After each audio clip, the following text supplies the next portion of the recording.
15 Temmuz gecesi Piştî hewla darbeya leşkerî li Çaraliyê Tirkiyeyê li ser navê demokrasî şahitên darxistin. Bi pêşengiya AKP û Wîlayeta Amedê jî li Park Ormaniyê her şe bi heman şêweyê şahitên çêkirin. Roja dawî dehê me heye. Di Şahiya mezin a Stenbolê de partiyên opozisyona MHP û CHP jî amade bûn. Lê HDP nehat bû vexwendin. Heta Serokkomar Erdogan got, partiyek ku piştevaniya rêxistineka terorê dike ez ê çawa bangê şahiya şehîdan bikim.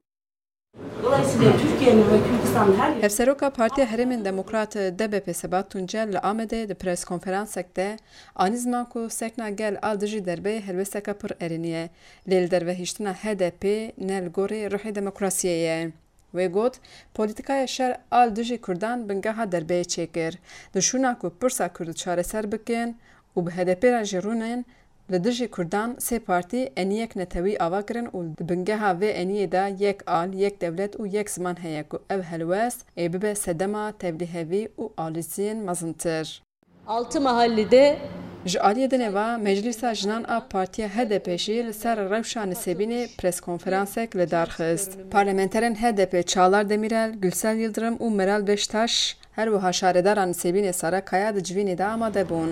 Şu anda Türkiye'de Meral Danış Beştaş bi bîr xist ku gelek fermandarên di operasyona Nisêbînê de cî girtibûn li dijî hikûmetê di nav hewla derbê de cî girtine. Wê got AKP bi destê xwe endamên FETÖ'yê di dezgehên dewletê de bicî kir. Gelek fermandar ên ku bajarên Kurdan xera kirin, fermanê ji FETÖ nesendin. Berpirsên wêraniya bajarê Kurdan AKP bi xwe ye.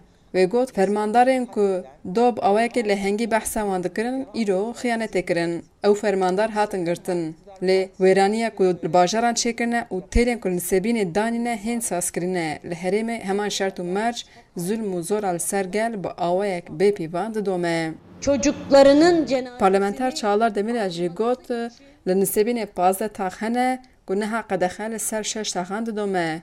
Wê anî ziman ku neha dora 6 taxan bi têlan hatine girtin û navçeya Nisêbînê vegeriyaya girtîgehek mezin. Siyasetvana Kurd daxuya kirin ku li taxên qedexe hin mêtên ciwanên Kurd li erdê ne û rûniştvanên taxan jî nikarin herin ser malê xwe. Wê got divê ku ev ablûka li ser Nisêbînê were rakirin. Xecî Canfarxîn, Dengê Amerîka, Amed.